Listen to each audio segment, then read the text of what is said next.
আসসালামু আলাইকুম প্রিয় দর্শক, অন্য মঞ্চের আলাপচারিতায় আপনাদের সকলকে স্বাগত জানাচ্ছি।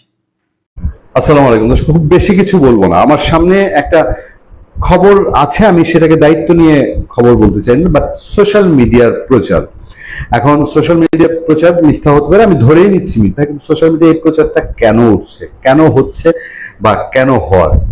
সোশ্যাল মিডিয়ার এই খবরের পেছনে কি কোনো না কোনো একটা কিন্তু বা কারণ কিছু আছে?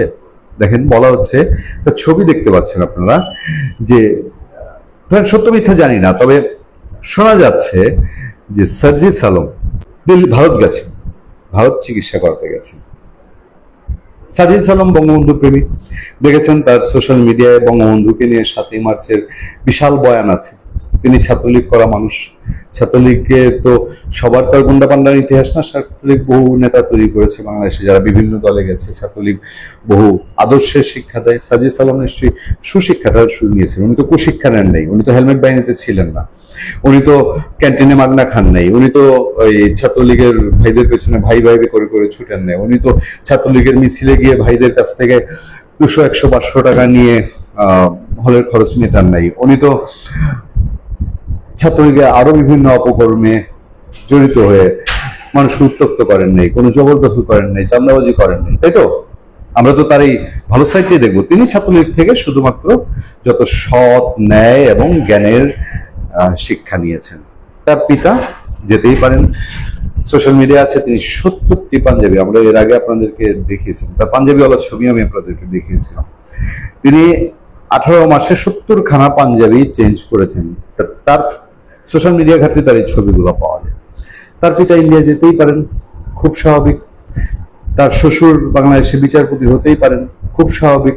শ্বশুর কোটা বলবো না আমরা এটাকে, এটাকে জামাই কোটা বলে বলবো না যে কোটার বিরুদ্ধে আন্দোলন করে তারা এটা নিয়েছেন, আমরা এগুলো সব স্বাভাবিকভাবে নিচ্ছি। প্রশ্ন উঠছে, তারা যখন ইন্ডিয়ার পিন্ডি চটকান, তারা যখন একেবারে কাছা দিয়ে নিংটি করে প্রায় ইন্ডিয়া দখল করতে রওনা দেন, এবং তাদের যারা তার সবচেয়ে ঘনিষ্ঠ বন্ধু, সে তো নিজেই বলে তার বন্ধু হাসনাত আব্দুল্লাহ, যখন 7 সিস্টার ভেঙে দিতে চান, 7 সিস্টার দখল করে ফেলতে চান, তখন এই যে আজকের দিনে আমরা নাকের আগায় দম, জ্বালানি সংকটের মুখে আমরা হিমশিম খাচ্ছি, সেই সময়ে এসে সার্জিসরা কি ইন্ডিয়ার তেল নেবেন না, ইন্ডিয়ার তেল দরকার নাই, ইন্ডিয়ার তেল মানি না, লজ্জা লাগে, ইন্ডিয়ার তেল হজম হবে না বাঙালির জন্য, ইন্ডিয়ার তেল খাইলে মুসলমান থেকে হিন্দু হয়ে যাব, এরকম কোন স্লোগান দিচ্ছেন?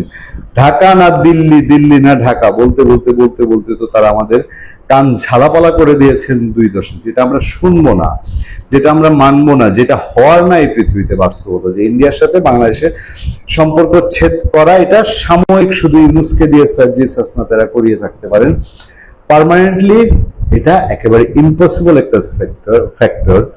সেই মানুষের যদি তার বাবা ইন্ডিয়া যেয়ে থাকেন, চিকিৎসা প্রয়োজনে যে কেউ যেতে পারেন। ইন্ডিয়ার পিন্ডি চটকায় আমাদের আপনার ওই হেফাজতে ইসলামের সাবেক আমির, তিনিও ইন্ডিয়ায় চিকিৎসা নিয়েছেন, নেন, কিন্তু ইন্ডিয়ার চিকিৎসা নেবেন, ইন্ডিয়ার তেল খাবেন, আর খেয়ে সেই নিমক হারামিটা করবেন, একটু কেমন দেখায় না? আসলে এই দেশে শেখ হাসিনার সরকার উচ্ছেদের অন্যতম একটি কারণ কিন্তু ছিল এই বলয়ে, এই অঞ্চলে যে যে দেশের কাছে মুচলেকা দিয়ে আসছে জামাত এবং বিএনপি, সেই সাম্রাজ্যবাদী শক্তি আমেরিকার বলয় যাতে এখানে বৃদ্ধি পায়, তাদের ক্ষমতা বৃদ্ধি পায়, সেই কারণেই যে এই দেশের সরকারকে উচ্ছেদ করা হয়েছে, এটা বাংলাদেশের বামপন্থী জামাত বিএনপি ছাড়া পৃথিবীর সবাই জানে, বাংলাদেশ সহ পৃথিবীর সবাই জানে যে একটি পরাশক্তি এখানে এসে তাদের, যেটাকে কেউ কেউ ডিপ স্টেট বলে, যে তারা কাজ করেছে এই দেশে যাতে এইখানে আপনি যেটা বলেন ভারত ও চীনকে ঠেকিয়ে রাখা যায়। আমি ভারতের কয়েকজন বিশেষজ্ঞদের সাথেও কথা বলেছিলাম যে আমরা তো স্যার আলোচক, তো আপনারা কি মনে করেন যে বাংলাদেশের যে ক্ষমতার উচ্ছেদ হয়েছিল আসল কারণটা কি, আপনার দৃষ্টিতে কি? তারা আমাকে কয়েকজনই বলেছে, যার সামারি তাদের প্রায় বেশিরভাগ মানুষের কথা মিলে গেছে, সবার সাথে তো আর একমত হয়নি, কিন্তু তাদের সামারি হলো যে 2040 সালের মধ্যে, 2040 ভারত পৃথিবীর অন্যতম সেরা শক্তি হিসেবে প্রতিষ্ঠিত হয়ে যাবে। এই ভয়টা শুধু আমেরিকা না, আরো অন্যান্য পরাশক্তি, এখানে চীনের নাম বরং তারা বলে নাই, মানে তাদের ভাষায় বলতেছে। এখানে আমেরিকা সহ আরো কয়েকটি ইউরোপীয় দেশের নাম বলেছে যে তারা উদ্বিগ্ন যে ভারত অনেক উপরে উঠে যাবে। তার কারণে সেখানে বাংলাদেশের সেই সরকারকে তারা উচ্ছেদ করেছে, যাতে এইখানে বাংলাদেশের বন্দর যার নিয়ন্ত্রণে থাকবে। এইখানে ব্যবসা, আমেরিকা বাংলাদেশে কত কোটি টাকার ব্যবসা করে, এক বাংলাদেশ না থাকলে কি কিছু যায় আসে? আমি বলেছিলাম যে বাংলাদেশে আমেরিকা তার বিনিয়োগ ও বিজনেস নিয়ে চিন্তিত। উনি বলেছেন না, বাংলাদেশ প্রসঙ্গে আমেরিকার যে বিনিয়োগ, এটা আমেরিকা বাংলাদেশের মতো দেশের সাথে ব্যবসা বাণিজ্য না করলে আমেরিকার কিছুই যায় আসে না। সে এত বড় অর্থনৈতিক শক্তি, কিছুই যায় আসে না। ভারতেরই, উনি বলছেন যে আমাদের ভারতেরই যদি, ভারতে যদি কালকে বলে আমরা বাংলাদেশের সাথে কোনো রকম বিজনেসে যাব না, আমাদেরই ক্ষতি হবে না। আর তো আমেরিকা, তার কি হবে? কিছুই হবে না। কিন্তু আমেরিকাও ভারতের জন্য, এমনকি চায়নার জন্য বাংলাদেশের চট্টগ্রামের যে সমুদ্র বন্দর, এটা খুবই গুরুত্বপূর্ণ। এই অঞ্চল যার দখলে থাকবে, সে সামরিক, মানে সে আপনার ভৌগোলিক যে সুবিধাটা পাবে, সেটা খুবই গুরুত্বপূর্ণ। এর সাথে চীনের নিরাপত্তা জড়িত, ভারতের নিরাপত্তা জড়িত, এমনকি যারা বিদেশি শক্তি, আরো শক্তিশালী দেশ, পরাশক্তি যারা যারা এখানে আসবে, তাদের ভবিষ্যৎ রাজনীতির জন্য, ভবিষ্যৎ হিসেব নিকেশের জন্য, তাদের জন্য চিটাগাং বন্দর খুব গুরুত্বপূর্ণ। তার জন্য নাকি শেখ হাসিনা সরকার বা বাংলাদেশের সরকার উচ্ছেদ ঘটিয়েছে, এটা তাদের ভাষায়। আমিও তাদের সাথে অনেকটাই একমত। তারা শুধুমাত্র যে আওয়ামী লীগকে হটিয়েছে এই জামাতকে প্রতিষ্ঠিত করার জন্য তা কিন্তু না, বিএনপিকে প্রতিষ্ঠিত করার তা কিন্তু না। শেখ হাসিনা যদি শুধু বলতেন যেটা তিনি বলেছিলেন যে একটি সাদা চামড়ার দেশ আমার কাছে ঘাঁটি চেয়েছে, একটি সাদা চামড়ার দেশ বন্দর চেয়েছিল বা একটি দেশ করতে চেয়েছিল, শেখ হাসিনা যদি এগুলোতে একটু ইয়েস কার্ড দিতেন বা একটু সম্মতি দিতেন, তাহলে তো শেখ হাসিনাও তাদের জন্য সমস্যা ছিল না। তাদের সমস্যা শেখ হাসিনাও না, তাদের সমস্যা আওয়ামী লীগ বিএনপি জামাতও না। তাদের দরকার সুবিধা। তাদের সুবিধা সৃষ্টি করার জন্য আমাদের দেশের সুবিধা অসুবিধা সৃষ্টি করেছে তারা, পরিস্থিতি, এরকম একটা অরাজক পরিস্থিতি সৃষ্টি করেছে। তার জন্য তো সেই মুসলেখা, সেই চুক্তিটা তারা মুসলেখাটা দিয়ে আসছিল আমেরিকার সাথে, যেটা বর্তমান বাংলাদেশের এই মুসলেখা সরকারের পররাষ্ট্রমন্ত্রী বলেছেন যে ইলেকশনের, নির্বাচনের আগে তো জামাত এবং বিএনপি উভয় আমেরিকার সাথে সেই এনডিএ, নন ডিসক্লোজার এগ্রিমেন্টে স্বাক্ষর করেছিল। এটা তাদের নেতারাই বলেছে, তাদের সাঙ্গপাঙ্গ, তাদের সারথি, তাদের মন্ত্রী বলে দিয়েছে। তো কেন এটা করেছে, সেখানে কি কি চুক্তি আছে আমরা কিন্তু জানি না। আমার ধারণা, যদিও আমরা বারবার বলে থাকি ব্যবসায়িক কথা, কিন্তু মুরগির ডিম আনার কথা, মুরগি আনার কথা, মাংস আনার কথা, এমনকি মুরগির ভুঁড়ি, মরে যাওয়া কেটে ফেলা মুরগির নারী ভুঁড়ি আনতে হবে, এমন কথা লেখা আছে। আমি মনে করি তার চেয়েও আরো কিছু গোপন চুক্তি আছে, আমরা ওগুলো জানি না। তা হচ্ছে এই দেশে হয়তো তাদের ঘাঁটি ব্যবহার করতে দিতে হবে, ঘাঁটি দিতে হবে, তাদের এয়ারবেস দিতে হবে, অথবা তাদের আকাশপথ দিতে হবে, সমুদ্র বন্দর দিতে, এগুলো চুক্তি হয়তো আছে যা আমরা এখনো জানি না। আজকে দেখেন, যদি এইখানে ঘাঁটি থাকতো, এখান থেকে উড়ে গিয়ে কিন্তু ইরানে হামলা করতো। এই বাংলাদেশের পানিপথ, আকাশপথ বা বাংলাদেশের ভূমি ব্যবহার করেই কিন্তু ইরানে হামলা করা হতো, হয়তো অন্তত সাগর পথে গিয়ে হামলা করা হতো। সেটা কিন্তু এখন হচ্ছে না। এখন চুক্তি তো হয়ে গেছে, আপনি তো এই চুক্তি বাতিলও করতে পারবেন না। আমরা দেখলাম বাংলাদেশের জামাতে ইসলাম অস্বীকার করলো কয়দিন যে না না, এটা তারা করে নাই। কিন্তু পররাষ্ট্রমন্ত্রী যে খলিলুর রহমান যে বলে ফেললো, সেটা নিয়ে তারা আদালতে গেল না। আমরা দেখলাম মুফতি আমির হারামজাদা বিরুদ্ধে 100 কোটি টাকার মামলা হয়েছে নাস্তিক বলার কারণে। শুধু একটা কথার জন্য যদি 100 কোটি টাকার মামলা হয়, তাহলে এই যে পররাষ্ট্রমন্ত্রী যিনি হয়েছেন, রোজান রহমান নাকি খলিলুর রহমান নাকি ব্লেজার রহমান নাকি খুর রহমান নাকি কেসকি রহমান, তার বিরুদ্ধে তারা মামলা করুক, তাকে তারা নামাক টেনে ক্ষমতা থেকে তারা কিন্তু নামায় নেই। তার মানে কি, তাদের সাথে চুক্তি হয়েছে এবং সেখানে ভয়ানক ভয়ানক সব চুক্তি হয়েছে যা আমরা জানি না, যা আমাদের দেশ বিরোধী, এই দক্ষিণ এশিয়াকে অনিরাপদ করে তুলবে এমন কোন চুক্তি সেখানে আছে। সেগুলো তো আমরা কেউ দেখি নাই। নামই তো তার নন ডিসক্লোজার এগ্রিমেন্ট, আমরা জানবো কিভাবে? তো এই দেশে এই মুহূর্তে যেটা হচ্ছে, এটা দেশের জন্য, সার্বভৌমত্বের জন্য খুব একটা ভালো হবে না। আর আপনি যে শিরোনাম দিয়েছেন, চীন, ভারত এবং আমেরিকা, এখানে বাংলাদেশের এই যে বলয়, এখানে আগেই বন্দরটাকে নেওয়ার জন্য জাপান, রাশিয়া, চায়না, ভারত সহ আরো কোন কোন দেশ আমার এই মুহূর্তে মনে নাই, তারা চেয়েছিল এই সমুদ্র বন্দরকে বিশেষ অঞ্চল হিসেবে ব্যবহার করতে। বাংলাদেশ হয়তো অনেককেই দিয়েছিল বা কাউকে দেয় নাই, কিন্তু আমেরিকাকে দিয়েছিল না তখন, এটা আমার স্পষ্ট মনে আছে। সেই বিরোধ থেকে তারা এগুলো করেছে এবং করবে। আমেরিকা তার স্বার্থের জন্য, তার যেহেতু তারা পরাশক্তি, তারা তাদের মতো কাজ করে যাবে। এরা আজকে দেখেন যারা ক্ষমতায়, তারা কিন্তু সবচেয়ে বেশি আমেরিকা বিরোধী। সেই জন্য আমি বলেছি, এই দেশ যদি কোনোদিন ইসরায়েলকে স্বীকৃতি দেয়, সেটা বিএনপি এবং জামাতের আমলেই হবে, আওয়ামী লীগের আমলে না। এবং হবে, আজ না হোক কাল ইসরায়েলকে স্বীকৃতি তো দিবেই, আপনি এটা নিশ্চিত থাকেন। অনেকে এই বিষয়ের সাথে আমার সাথে দ্বিমত পোষণ করতে পারবেন। যেমন আমি ডক্টর হুমায়ুন আজাদ স্যারের সাথে দ্বিমত পোষণ করেছিলাম যখন তিনি বলেছিলেন যে এই বাংলাদেশে একদিন মুক্তিযোদ্ধাদের বিচার করবে রাজাকার আল বদরেরা, পাকিস্তান ভাঙা দেয়। আমরা বলেছিলাম, স্যার এটা কি করে সম্ভব, এটা কি বাংলাদেশে কোনোদিন সম্ভব? কিন্তু সেটা 15-20 বছর না যেতেই কিন্তু ঘটে গেছে। আমরা আজকে দেখলাম 24শে আগস্টে কি দেখতেছি, আওয়ামী লীগ নিষিদ্ধ, ছাত্রলীগ নিষিদ্ধ, বঙ্গবন্ধুর নাম নেওয়া যায় না, জয় বাংলা স্লোগান দিলে হয় জেল, না হয় মায়ের। পরিস্থিতি, এই যে পরিস্থিতি, এটা তো একদিনে হয়নি, ধীরে ধীরে এটা করা হয়েছে। এই অবৈধতার প্রক্রিয়ায় কিন্তু আপনার আমাদের চুপ্পু কিন্তু জড়িত হয়ে গেছে। চুপ্পু কিন্তু আপনার একেবারে সগর্বে বলেছে যে ওই ধারাটা কত ডক্টর বিল্লা বললেন, যে যেটা চুপ্পু বলেছে যে আমি খোঁজ খবর নিয়ে বের করেছি, আইন অঙ্গনে আমার লোকজন জানা ছিল। তার মানে দেখেন, চুপ্পু কিন্তু এই প্রক্রিয়া, এই যে একটা অপরাধ সংগঠিত হলো, আমাদের প্রফেসর সাহেব যেটা বললেন, যেটা আমরা আসলে উনি আইনের দৃষ্টি থেকে বললেন, কিন্তু সাধারণভাবেও তো সবগুলো অবৈধ। সে অবৈধতায় কিন্তু আওয়ামী লীগের এই যে রাষ্ট্রপতি জড়িত হলো, এইটা আমার কাছে একটা বিশেষ সিগনিফিকেন্স মনে হচ্ছে। এবং ভবিষ্যতে চুপ্পু এটার জন্য অন্তত ইতিহাসের কাছে দায়বদ্ধ থাকবে।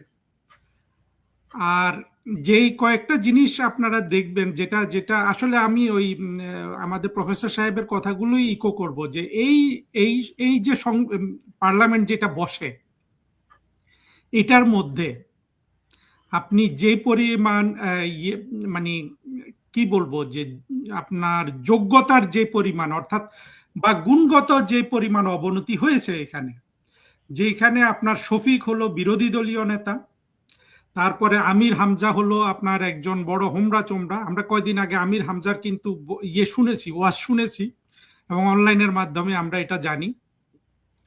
তারপরে বিএনপির মধ্যে দেখেন, ওই যেটা একটু আপনার আগের অনুষ্ঠানটাতেও বলেছিলাম, সালাউদ্দিন সাহেব ছাড়া একটা লোক কিন্তু নাই। এবং পার্লামেন্টের পুরো অধিবেশন দেখলে আমার কাছে মনে হয় যে সালাউদ্দিন সাহেব হলো এই পার্লামেন্টের নেতা। এবং ওনার বক্তব্য শুনে শুনে প্রধানমন্ত্রী তারেক রহমান বেশ আনন্দ পান, মজা পান। অর্থাৎ পুরো জিনিসটা কিন্তু এক ব্যক্তি ডমিনেটেড, আর বাকি জঙ্গিরা ওইখানে ক্লাউনের কাজ করছে। ওই যে নামগুলো আসলো, হান্নান, মাসুদ বা এই ধরনের। সব দিক থেকে এই পার্লামেন্টটা দেখেন, বিএনপি সরকারের কিন্তু কাপড় চোপড় নাই, কিন্তু যেইভাবে আপনার তেলের পাম্পগুলার চারিদিকে মানুষের যে ভিড়, পার্লামেন্টে কিন্তু আপনার কেউ এটা নিয়ে কথা বলছে না। তারা পড়ে আসছে সেই জুলাই জঙ্গিরা যেই আপনার সনদ তৈরি করেছিল, সেই সনদের বৈধতা বা সেই সনদকে আলোকে সংবিধান চেঞ্জ করা, এগুলো নিয়ে। কিন্তু একটা জিনিস কি জানেন, প্রাকৃতিকভাবে যে বিচারটা হয়ে গেছে, এই যে পুরো একটা অবৈধ জঙ্গি উত্থান হলো, সেই জঙ্গি উত্থানের ফলে একটা অবৈধ সরকার গঠিত হলো। অবৈধ সরকার আপনার সেই জুলাইয়ের জঙ্গিদের মধ্যে যে কোয়ালিশন হয়েছিল, বিএনপি এবং জামাত হেফাজত মিলে আপনার দেশি বিদেশি যে কোয়ালিশন হয়েছিল, তাদের মধ্যে তারা একটা নির্বাচন করলো, করে তাদের অভ্যন্তরীণ ক্ষমতার বন্টন হিসাবে বিএনপিকে ক্ষমতায় বসালো। এই প্রক্রিয়ায় আপনার যা কিছু চলছে, সেখানে তো আমরা বাংলাদেশের 50-60%, আমার তো ধারণা এখন আপনারা দুইজনে বোধহয় একমত হবেন, বাংলাদেশে যদি এখন কোনো সত্যিকারের নির্বাচন হয়, সেটা শেখ হাসিনার দল কিন্তু 60-70% মানুষের ভোট পেয়ে যেতে পারে। কারণ এত কম সময়ের মধ্যে এদের পুরো জিনিসটা জাতির সামনে, এরা যে শুধুই ধ্বংস করতে এসেছে, শুধুই মানুষকে অপেক্ষাকৃত আরো দরিদ্র বানাতে এসছে, এরা যে বাংলাদেশের আপনার সব ধরনের অর্জনকে পেছনে ফেলে দিয়েছে, এটা আজকে বাংলাদেশের মানুষের কাছে কিন্তু পরিষ্কার। এবং আমি যেই জায়গাটায় করব, প্রফেসর সাহেবকে সামনে রেখে, যে আমি ওনাকে অনুরোধ করব যে ওই জায়গাটা আমাদের বোধহয় একটু ফোকাস করতে, যেহেতু উনি আমাদের পক্ষে অনেক একজন বলিষ্ঠ কণ্ঠ। এই পুরা জিনিসটা কিন্তু সাফল্য পেয়েছে একটা জায়গা থেকে, যে বাংলাদেশের মুক্তিযুদ্ধের পক্ষের শক্তিগুলো বা আওয়ামী লীগ, আসলে মুক্তিযুদ্ধের পক্ষে তো এখন কোনো শক্তি নাই আওয়ামী লীগ ছাড়া। আমরা এক সময় মনে করেন যে এক্সাম্পল হিসাবে বলছি, আমরা ইয়েকে মনে করেন কমিউনিস্ট পার্টিকে মনে করতাম যে তারা মুক্তিযুদ্ধের অর্থাৎ আপনার একটা সেকুলার বাংলাদেশ গড়ার ক্ষেত্রে তারা কোনো ভূমিকা রাখবে বা তাদের একটা রোল আছে, তাদের তাদের জ্ঞান গরিমা আছে। কিন্তু আমরা 24-এ কি দেখলাম যে এই লোকগুলা পুরোপুরি জঙ্গিদের হাতে আত্মসমর্পণ করলো। জঙ্গিরা ওদেরকে কথায় মানে উঠতে বসতে লাথি দেয়, অপমান করে, তবু কিন্তু ওরা জঙ্গিদের ভালোবাসে। এই জায়গাগুলো কিন্তু আমাদের মার্ক করতে হবে।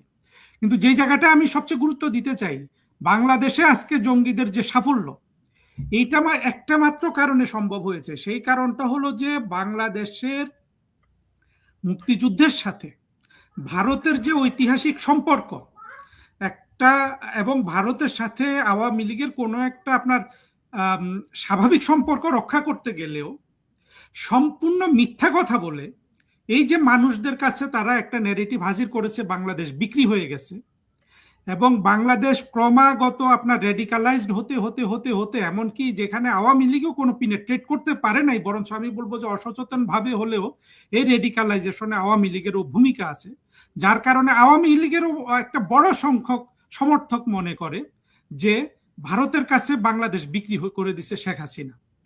এবং আমি যে জায়গাটা আরো একটু গভীরে বলতে চাই যে দেখুন, বাংলাদেশের সাথে ভারতের দুটা মাত্র জায়গা আছে যেখানে আপনি তর্ক করতে পারেন, যে সীমান্ত হত্যা আর পানি বন্টন। এই দুইটা ইস্যু ছাড়া ভারত বাংলাদেশের মধ্যে আর যত কথা জঙ্গিরা বলে প্রতিটা কথা মিথ্যা। এবং আমরা তো এটাও দেখেছি যে শেখ হাসিনা, এই কথাগুলো আগেও বলেছি, আজকে আর একটু আপনাদের সাক্ষী রেখে বলি, শেখ হাসিনা ভারত থেকে এত কিছু আদায় করেছে। আমরা দেখেছি না, বাণিজ্য উপদেষ্টা বশির বলেছিল না বছরে 2,500 কোটি টাকা ক্ষতি হবে ভারত ট্রান্সশিপমেন্ট বাতিল করে দেওয়ার পরে। আপনি যদি ওই জায়গাটা বিচার করে দেখেন যে শেখ হাসিনা ভারতের কাছে বাংলাদেশ বিক্রি করা তো দূরে থাক, বরঞ্চ জঙ্গিদের ভাষা দিয়েই আপনি প্রমাণ করতে পারবেন যে ভারতকে শেখ হাসিনা কিনেছিল, অর্থাৎ ভারতের নেতারা শেখ হাসিনার কাছে ভারতকে বাংলাদেশের কাছে বিক্রি করে দিছিল। তারপরেও কিন্তু বাংলাদেশের মগজ ধোলাইকৃত মানুষ ওইটাই বিশ্বাস করে, কোনো যুক্তি ছাড়া, কোনো প্রমাণ ছাড়া, যে মুক্তিযুদ্ধের পক্ষের শক্তি ভারতের সাথে যে কোনো সম্পর্ক রক্ষা করলে সেটা হলো ভারতের কাছে দেশ বিক্রি। এই যে সাম্প্রদায়িক ঘৃণা, ইসলাম ধর্মকে ব্যবহার করে, ওয়াজ মাহফিলকে ব্যবহার করে বছরের পর বছর, দিনের পর দিন আপনার এই যে মানুষের এই মগজ ধোলাইটা করেছে, যেই মগজ ধোলাইয়ের কারণে জঙ্গিরা এখনো কিন্তু কথা বলে যেতে পারে। আমাদেরকে সেই মগজ ধোলাইটা, মানুষের প্রতিটা ব্রেন, যে যাদের ব্রেন এই মগজ ধোলাইয়ে আপনার নষ্ট হয়ে গেছে, আমাদের সবার ব্রেনকে একেবারে আপনার পরিষ্কার করে ওই জায়গা থেকে ফিরিয়ে আনতে হবে।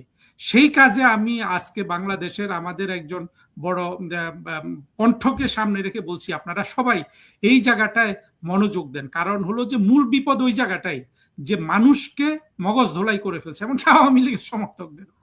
অথচ এইটার কারণে কিন্তু 24-এ জঙ্গি উত্থান সাফল্য পেল। এইটার কারণে এরা যত হাস্যকর কিছু করে গেছে, বিল্লাহ যেটা বললেন যে একের পর এক অবৈধ কাজ করে যাচ্ছে, যেগুলা সব কিন্তু তাসের ঝড়ের মতো উড়ে যাবে। এবং বাংলাদেশের মানুষের কিন্তু পেটে অলরেডি টান পড়েছে। এই বিএনপির সরকারটা দেখেন, এদের এতই অযোগ্যতা যে ইরান যুদ্ধের কোনো ছোঁয়া না লাগতেই এদের সময় তেলের পাম্পের চারিদিকে কিন্তু লাইন পড়ে গেছে।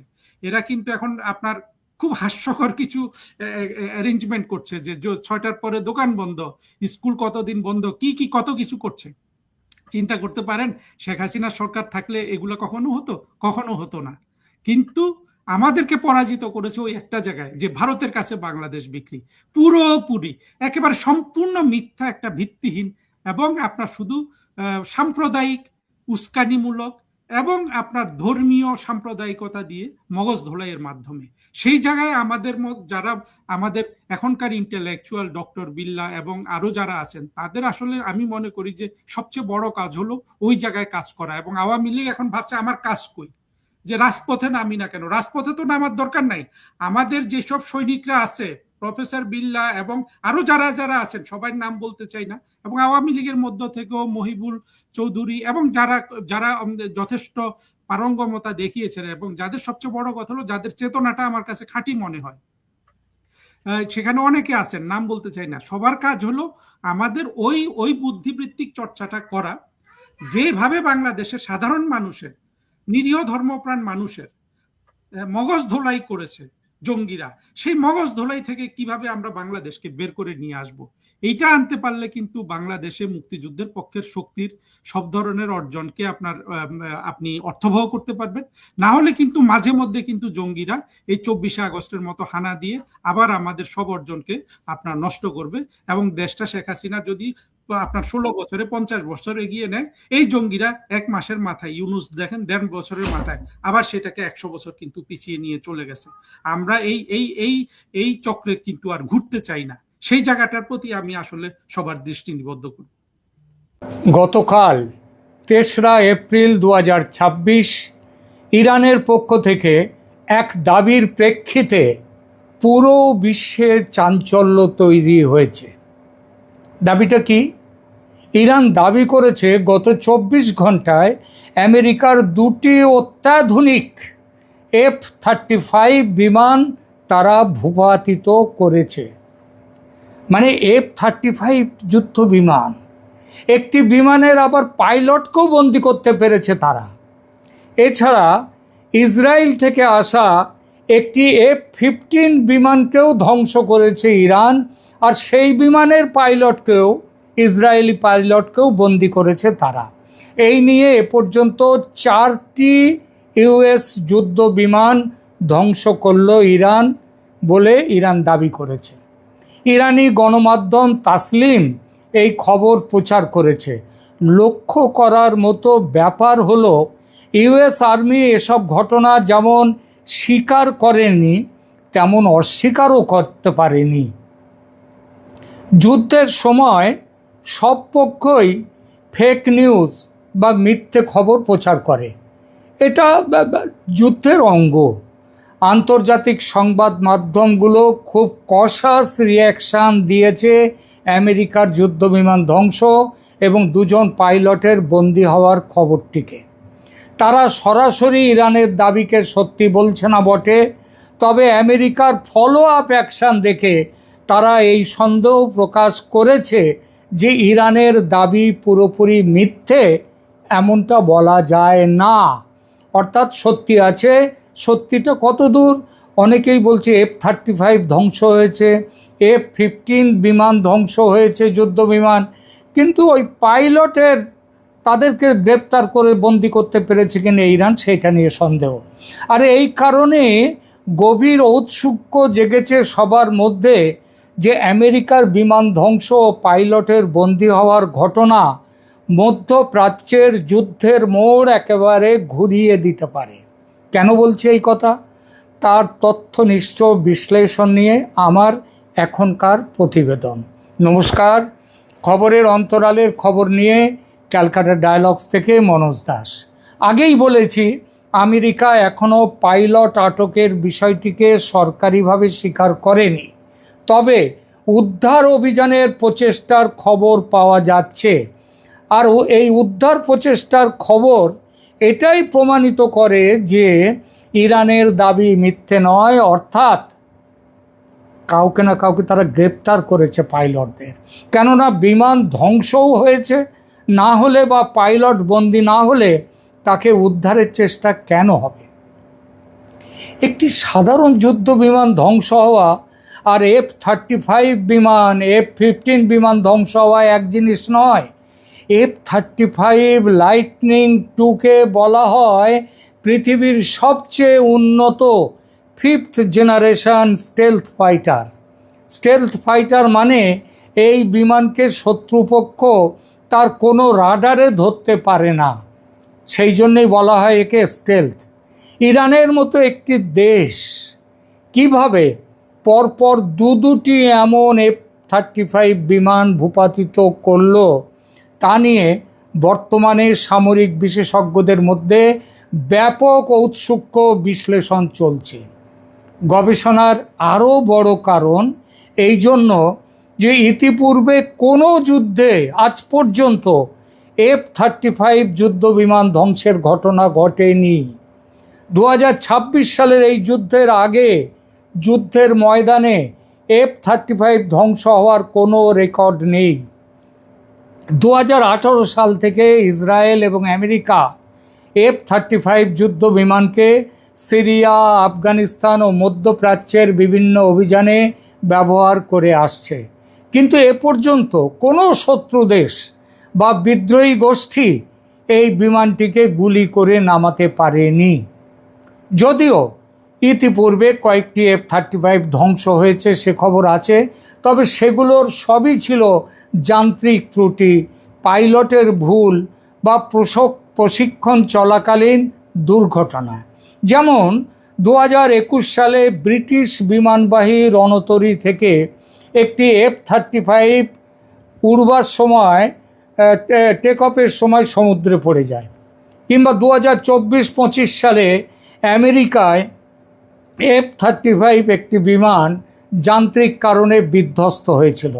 সুতরাং যদি ইরানের এই দাবি, এই বিমান ধ্বংসের দাবি এবং পাইলট আটকের বিষয়টি চূড়ান্তভাবে প্রমাণিত হয়, অর্থাৎ যদি দেখা যায় যেগুলো সত্যি, তবে এটি হবে ইতিহাসে প্রথমবার যুদ্ধের ময়দানে কোনো F-35 ভূপাতিত হওয়ার ঘটনা। আর এটা আমেরিকার সামরিক প্রযুক্তির শ্রেষ্ঠত্বের ইতিহাসে একটি বড় ধাক্কা হিসেবে দেখতে হবেই। কিন্তু এত অত্যাধুনিক বিমানকে ইরানের পক্ষে ধ্বংস করা কি আদৌ বিশ্বাসযোগ্য, সেটাও দেখছে বিশ্লেষকরা। এই বিষয়ে বেশ কিছু ব্যাখ্যাও চলে এসেছে। এই ব্যাখ্যা ইরান সরকারিভাবেও দিয়েছে, কিছু কিছু, সবটা যে দিয়েছে তা নয়, তবে কিছু তারা দিয়েছে। বিভিন্ন ইরান বিশেষজ্ঞ বা আন্তর্জাতিক যুদ্ধ বিশেষজ্ঞরা যেসব কথা বলছেন তা থেকে এই তথ্যগুলো বেরিয়ে আসছে যে ইরানের ক্ষমতা আছে এমন কাণ্ড ঘটাতে পারা। কিভাবে পারে? কোন প্রযুক্তিগত কৌশল ব্যবহার করে ইরান এই আপাত অসাধ্য কাজ সাধন করল? এর ব্যাখ্যাগুলো এরকম। প্রথমত, ইরান এই বিমানগুলো ধ্বংস করার জন্য প্রথাগত রাডারের বদলে কিছু ভিন্ন কৌশল ব্যবহার করেছে।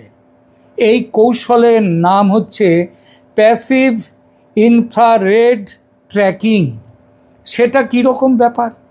দেখুন, স্টেলথ বিমানগুলো রাডার সিগন্যালকে ফাঁকি দিতে পারলেও তাদের ইঞ্জিন থেকে বের হওয়া প্রচণ্ড গরম তাপ বা হিট বিমানের অবস্থান পুরোপুরি লুকোতে পারে না। সামরিক বিশ্লেষকরা বলেন, ইরান তাদের নতুন এয়ার ডিফেন্স সিস্টেমে এমন কিছু ইনফ্রারেড সেন্সর ব্যবহার করেছে যা ওই F-35 বিমানের তাপ শনাক্ত করে সেটা কোথায় আছে এবং সেটাকে লক্ষ্যবস্তু বানাতে পারে। এছাড়া রয়েছে ইরানের নতুন এয়ার ডিফেন্স সিস্টেম। ইরানের পক্ষ থেকে দাবি করা হয়েছে যে তাদের IRGC এরোস্পেস ফোর্সের একটি সম্পূর্ণ নতুন এবং দেশীয় প্রযুক্তি আছে। এই প্রযুক্তির ডিফেন্স সিস্টেম এই সাফল্য পেয়েছে। অনেকে ধারণা করছেন এটি উন্নত বাভার 373 বা এর কোনো আধুনিক সংস্করণ হতে পারে যা স্টেলথ বিমান শনাক্ত করতে সক্ষম। তৃতীয়ত, multi static radar network. Iran গত কয়েক বছর ধরে বিভিন্ন দিক থেকে সিগন্যাল পাঠানোর মতো রাডার নেটওয়ার্ক তৈরি করেছে। স্টেলথ বিমানগুলো সাধারণত একটা নির্দিষ্ট দিক থেকে আসা সেই রাডার তরঙ্গ অন্যদিকে পাঠিয়ে দেয়, কিন্তু চারপাশ থেকে যখন সিগন্যাল আসে তাদের অবস্থান ধরা পড়ার সম্ভাবনা বেড়ে যায়। অর্থাৎ F-35 কোথায় আছে সেটা চারপাশ থেকে ছুটে আসা রাডার তরঙ্গ সেগুলো খুঁজে বার করতে পারে। স্টেলথ প্রযুক্তি সাধারণত উচ্চ ফ্রিকোয়েন্সির রাডারের বিরুদ্ধে বেশি কার্যকর। ইরান সম্ভবত রাশিয়ার প্রযুক্তিতে তৈরি হওয়া লো ফ্রিকোয়েন্সি রাডার ব্যবহার করেছে, যা F-35 মতো ছোট স্টেলথ বিমানকে বড় আকারে শনাক্ত করতে পারে। সুতরাং দেখা গেল যে যুদ্ধ বিশেষজ্ঞদের মতে এই অসাধ্য সাধন ইরান ঘটিয়ে থাকলে অবিশ্বাস করার মতো কিছু নয়। আর কিছু একটা যে সত্যি সত্যি ঘটেছে সেটা বোঝা যাচ্ছে আমেরিকা ইসরায়েলের রেস্কিউ মিশন বা ওই যে পাইলটদের উদ্ধার করার মিশন বা তাদের উদ্ধার তৎপরতা দেখে। এই ব্যাপারে তারা কিভাবে মিশনটা করছে সে খবরও এসেছে বিভিন্ন আন্তর্জাতিক সংবাদ মাধ্যমে। অতএব এগুলো ইরানের প্রোপাগান্ডা বললে ভুল বলা হবে। আন্তর্জাতিক সংবাদ মাধ্যম এই খবর দিচ্ছে। এক জায়গায় উদ্ধার অভিযান চালানোর আগে অন্য জায়গায় বড় ধরনের বিমান হামলা চালানো হয়, যাতে ইরানের রেভলিউশনারি গার্ড এই দিকে মনোযোগ অন্যদিকে ঘুরে যায়। সেইটা অলরেডি শুরু করে দিয়েছে আমেরিকা। ইলেকট্রনিক ওয়ারফেয়ার EA-18G গ্রাউলার এই বিমানের মাধ্যমে ইরানের রাডারগুলোকে জ্যাম করে রাখা শুরু করে দিয়েছে আমেরিকা এবং ইসরায়েল, যাতে উদ্ধারকারী হেলিকপ্টারগুলো উদ্ধার করবার জন্য হেলিকপ্টার পাঠানো হয়েছে। একটা নয়, একাধিক হেলিকপ্টার যাচ্ছে। তারা কি চেষ্টা করছে যে কোন জায়গায় পাইলটরা রয়েছে তাদেরকে রাখা হয়েছে সেগুলো দেখার জন্যে। ইসরায়েলও তাদের F-15 পাইলটকে উদ্ধারে মরিয়া। কারণটা কি? কারণ হলো পাইলটদের মাধ্যমে গুরুত্বপূর্ণ সামরিক তথ্য ফাঁস হওয়ার ঝুঁকি থাকে। এসব ছাড়া ইরানের ভেতরে থাকা মোসাদ, মানে ইসরায়েলের যে গোয়েন্দা সংস্থা মোসাদ, তাদের কিছু সোর্স ইরানের ভেতরে রয়েছে। এটা অনেক দিন ধরেই আছে। সব দেশের ভেতরেই অন্য দেশের সোর্স থাকে। সেই সোর্সদের ব্যবহার করে ইসরায়েল করছে কি, পাইলটদের কোন সামরিক ঘাঁটিতে রাখা হয়েছে সেই সঠিক তথ্য, জিওগ্রাফিক কোঅর্ডিনেটস, সেইটা সংগ্রহের চেষ্টা চলছে। কিন্তু ধরুন যদি কোনো কারণে উদ্ধার অভিযান সফল না হয়, তাহলে আমেরিকা ও ইসরায়েল কি করতে পারে? তারা করতে পারে কি, ওই যেখানটায় রাখা হয়েছে পাইলটদের, তার ওপরে একদম প্রিসিশন স্ট্রাইক চালাতে পারে, যাতে পাইলটদের মেরে ফেলাও পর্যন্ত যায়, যাতে তারা মুখ খুলতে না পারে। শেষ খবর পাওয়া পর্যন্ত উদ্ধার প্রচেষ্টা সফল হয়নি বলে জানা যাচ্ছে। এবার বলি, পাইলটদের বন্দি রেখে ইরান কি করতে পারে? ইরান ইতিমধ্যে ইঙ্গিত দিয়েছে যে তারা পাইলটদের অত্যন্ত সুরক্ষিত ভূগর্ভস্থ স্থাপনায় রেখেছে, বাংকারে, গভীর গভীর বাংকার, অন্তত 2 থেকে 3 কিলোমিটার গভীর বাংকার ইরানে আছে। এবং সেই বাংকারের কোনো জায়গায় রেখেছে, খুঁজে পাওয়া খুব দায়, সেই বাংকার ধ্বংস করাও খুব দুরূহ। তো কেন রেখেছে? ভবিষ্যতে তাদের হিউম্যান শিল্ড বা মানব ঢাল হিসেবে ব্যবহার করতে পারে, যাতে তার জন্যে। তবে সরাসরি হামলা চালানো আমেরিকা আর ইসরায়েলের জন্য অসম্ভব। এই জন্যেই তাদের গভীর ভূগর্ভস্থ বাংকারে রাখা হয়েছে। এর সবচেয়ে বড় কারণ ভৌগোলিক চ্যালেঞ্জ।